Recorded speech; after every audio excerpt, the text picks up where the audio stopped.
Something that Bill King mentioned, and you both mentioned when you were talking on his show, was ridership and the usage of mass transportation prior to coronavirus. My understanding, there's been a steady decrease since 2014 of ridership on mass transportation, correct? Absolutely, yes. There's been we're back to about where transit ridership was in the mid 70s, so it's quite a fallback. There's a lot of debate over what's driving that. A study in LA has shown that there's been a lot of, honestly, used car purchases just by what used to be transit-dependent populations. The economy up until this year has been quite robust, and so they've saved up money and bought used cars.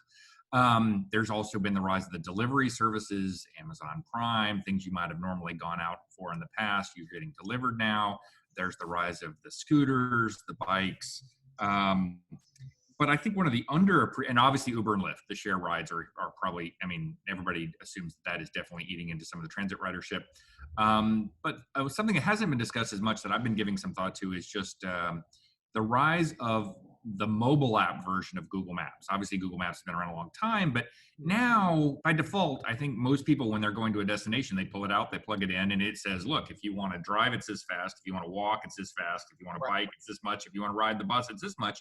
And you immediately see essentially that transit time penalty right there explicitly. Okay, it's a 15-minute drive or it's an hour and 15 if you want to, connect on a couple of buses.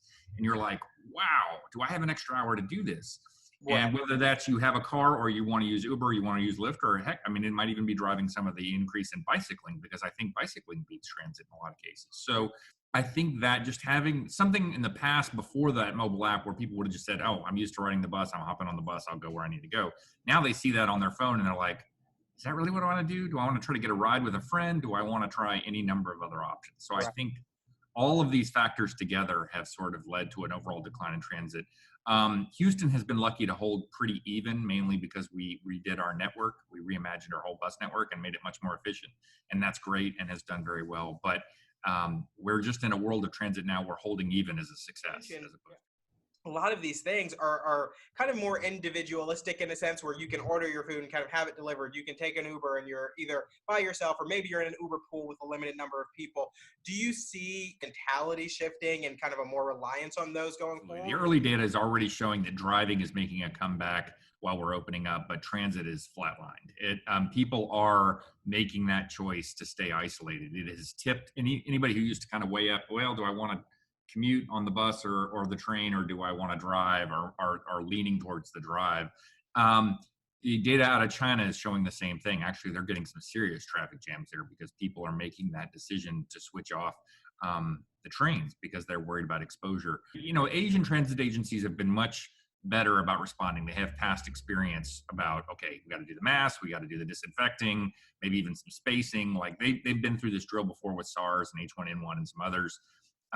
Certainly they reacted far better than New York, but even in Asia, people are avoiding the trains. And so even with all those techniques, so that does sort of indicate going forward, I think it's going to be really hard to bring transit riders back. I think there'll be a dividing line between the choice riders and the non-choice riders. Obviously the non-choice will feel the pressure to do it. They'll wear the mask. They'll have to try to space on the bus. A lot of the things Metro's doing. But the choice riders will be very hard. And I have a feeling Metro will see their local bus bounce back faster than they'll see their park and rides bounce back, because their park and ride buses do tend to be very full. And I think that's essentially like an airplane ride. It's the same kind of issue. So it's going to be tough. And sadly, we could end up seeing a even worse set of rush hours in 2021 as this all comes back and people default to individual driving instead of taking what they more formally would have done, commuting on the bus. I mean, I think it's very obvious that New York really missed the boat for quite a while. There's been all sorts of data that has shown it's, the MIT has done a study that shows it essentially spread on the subway lines and the train lines out to the commuter suburbs.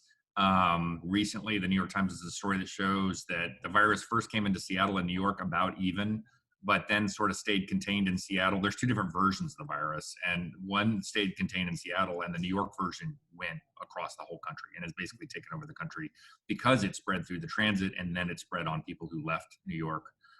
I mean, a huge missed opportunity there to emulate the Asian transit agencies if they had been kind of ahead of the game. So I at this point, and I think even, Metro was trying to figure it out and has done a lot of great things since then in terms of making people board in the rear, putting up a barrier so they can't get too close to the driver. They've eliminated the fares, which is sort of an interesting side story because they were debating last year whether to eliminate the fares, and they came out against it because they decided it would cause too much demand. They couldn't actually handle the surge of riders they would get from eliminating fares.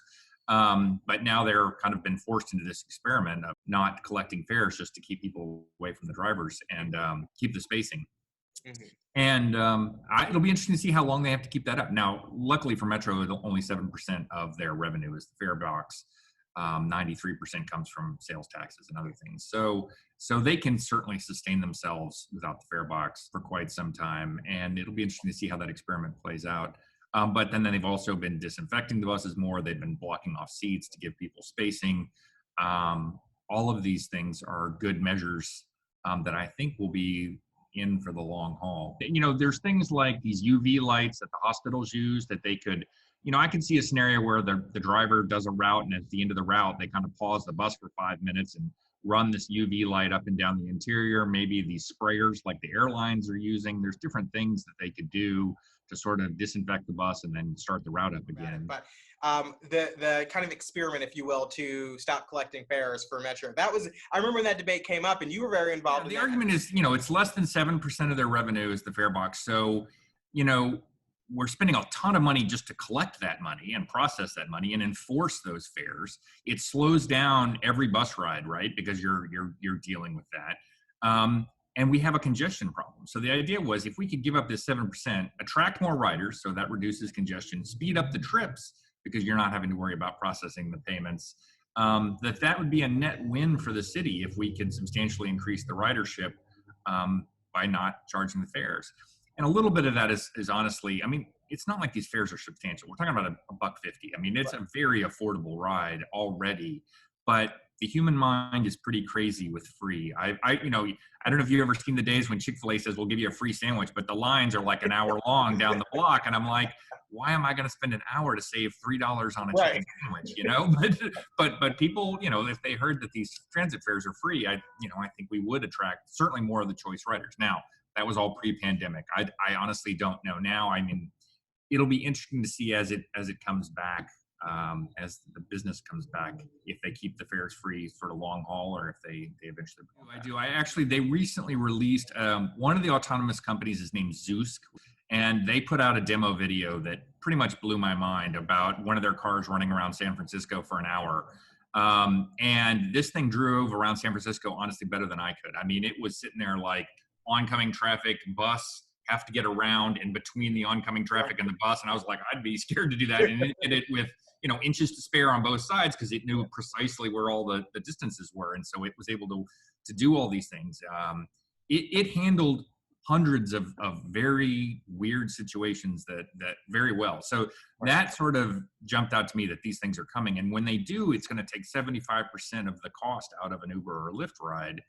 And then transit's going to have another inflection point where you're going to have a lot more people choosing these rides because they're just so affordable, even compared to the transit ride. Now, on my show with Bill, Karin definitely brought up that point, can we handle all these bus riders switching to single occupant vehicles? And the answer is no. Obviously, the traffic congestion will get crazy. So the answer to that, I point out to people the average car is carrying one person. If we can get it to two, then we can cut the congestion in half, right? And so these rides like Uberpool, where it puts 2 or 3 people who are roughly going from the same part of town to some other parts of town and drop-offs along the way, pickups and drop-offs along the way, not only reduces the cost, but it makes it far more efficient if you can kind of on average keep 2 or 3 people in that vehicle. I think that could be the future. And what you'll probably end up seeing is customized vehicles for these taxi services where you almost kind of get your own compartment. Sort of imagine a 6 or 8 person SUV pulling up, and a door opens for you, and you get in, and you're kind of in your own little pod, almost like a business class pod on an airplane. And you don't, have to worry about interacting with other people, which in the past would have been a social risk. Now it's the pandemic risk, right? Like, I don't even want to breathe the same air as the other people.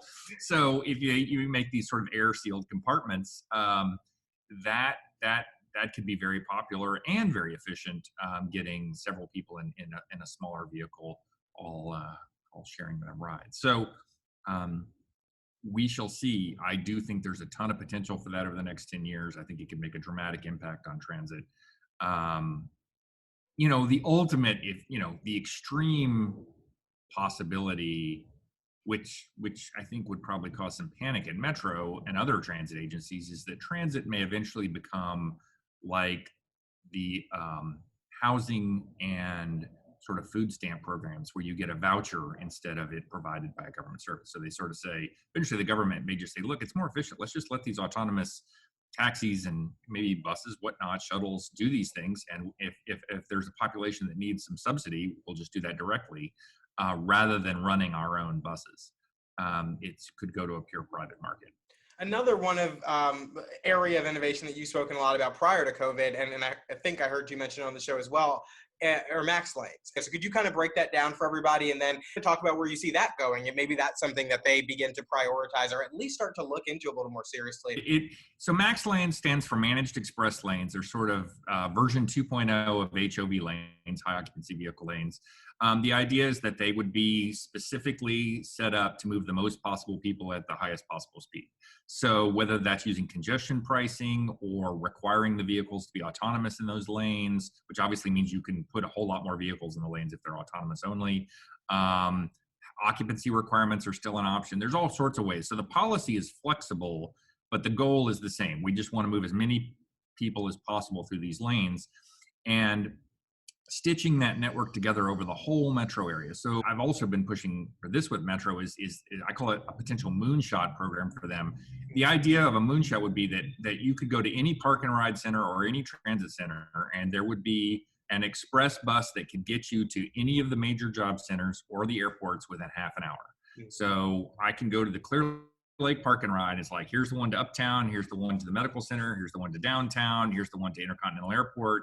I get in that, and it'll vary depending on demand. If it's a big bus for high demand and a small or even a smaller vehicle for low demand, but it then hops in those lanes and goes in a protected lane network directly to that destination. And then the added benefit of being able to exit, to circulate downtown, circulate in Uptown. It's so much more affordable and flexible than fixed rail networks, which are focused on a single giant downtown.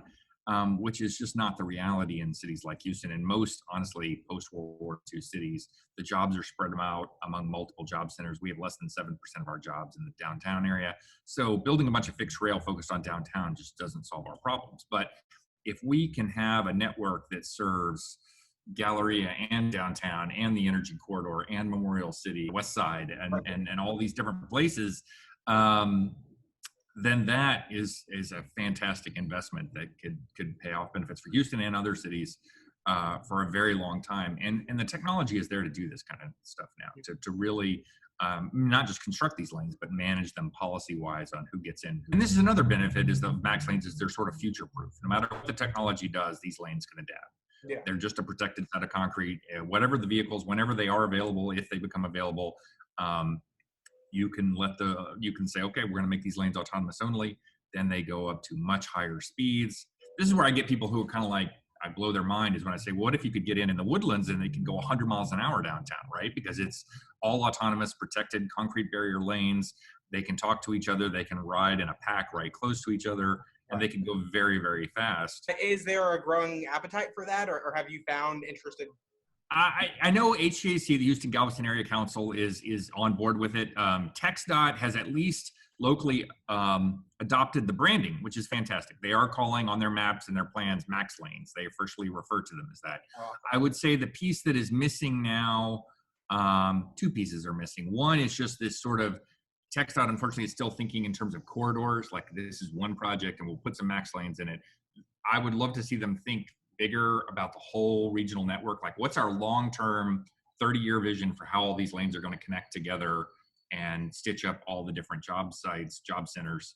There needs to be some planning for that. And then also the policy piece, like figuring out, all right, how are we going to manage the policy as we have these lanes to move the maximum number of people at maximum speed, whether that's congestion pricing or autonomous or occupancy requirements, all these sorts of things. Right now, that's sort of handled ad hoc. Where do you see transportation going from here? Transportation in general, I mean, I think it Very kind of broad get back to that autonomous piece. I think is going to be huge.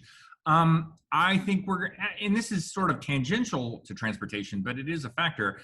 I've seen a lot of indications that we may be moving to so we've normalized virtual working. Like it's just become the norm now, where it might have been a little bit weird to do it in the past. Now it's like, oh yeah, Zoom Right. meetings, sure, let's do that, right? So I even heard one guy on one sort of happy hour I joined. He was like, man, before I used to run all over town to 5 or 8 meetings a day, and now I get to just do them back to back to back on Zoom. He's like, this is awesome. Like, why did I do all that driving before? It was silly, right? And it was because it wasn't socially normed to say, hey, let's do a Zoom meeting, and now it is.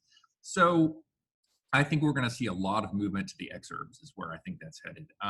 People are going to start to say, well, if I'm only going to go into the city once a week, once every couple of weeks, and most of the time I'm going to virtual, why don't I live in Galveston, or why don't I live in Conroe or Huntsville or Brenham? Pick these places that are sort of nice, modest towns, Right.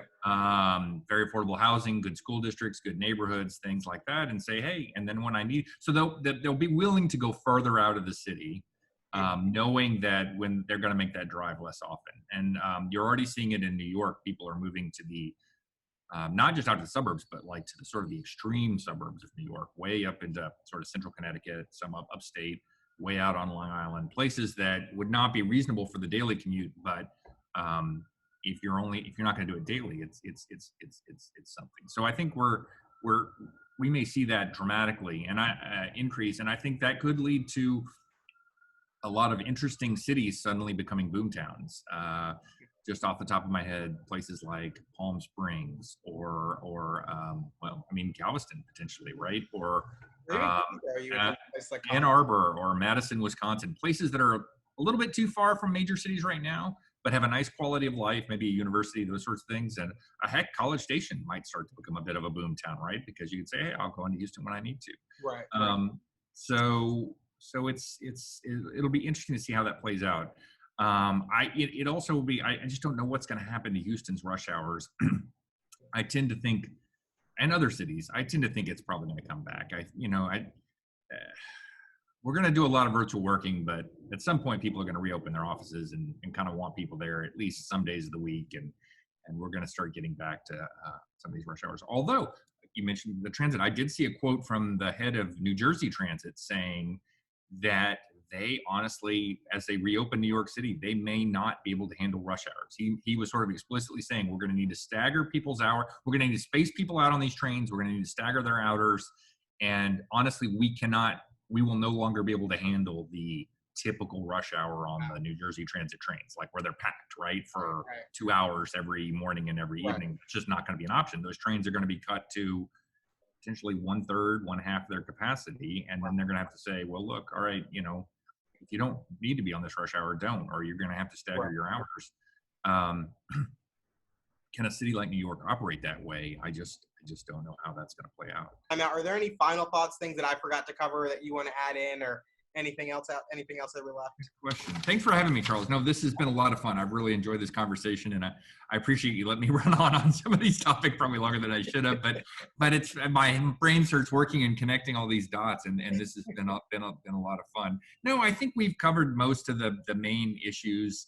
The takeaway I'd like is more of the max lanes, the Metro moonshot. I would hope that they would consider, but it's time to buckle up. A lot of things are changing. Anybody who's sort of trying to convince themselves this will blow over and we'll get back to normal is not, I don't think, seeing it all the way through. It's a lot of this stuff is going to linger for a long time, even when the health concerns are gone. Like a vaccine, we've all built up a habit of keeping a certain distance, thinking plane is terrifying, thinking conference is terrifying. Like those mental models don't disappear overnight, and they really very quickly at all. And so even when the vaccine becomes available, I don't think things are going to spring back to normal. So it's an interesting time to be interested in urban and cities and transportation. There's just going to be a lot of change happening. I think it's going to be built into our mental models. And so will we ever be comfortable in a packed restaurant anytime soon? Right. I don't know. I don't see it in the short term, but it's hard to see. Yeah. But this has been a lot of fun, Charles. I appreciate you having me on. I a fantastic conversation, and I'm looking forward to doing more of them in the future. Yeah, well, thank you. Again, everybody can find you at houstonstrategies.com, and you can sign up for the newsletter there, and also check out urbanreforminstitute.org. Thanks again, Tory. I really appreciate this. Thanks, Charles. Awesome. Have a good day. You too. Bye-bye.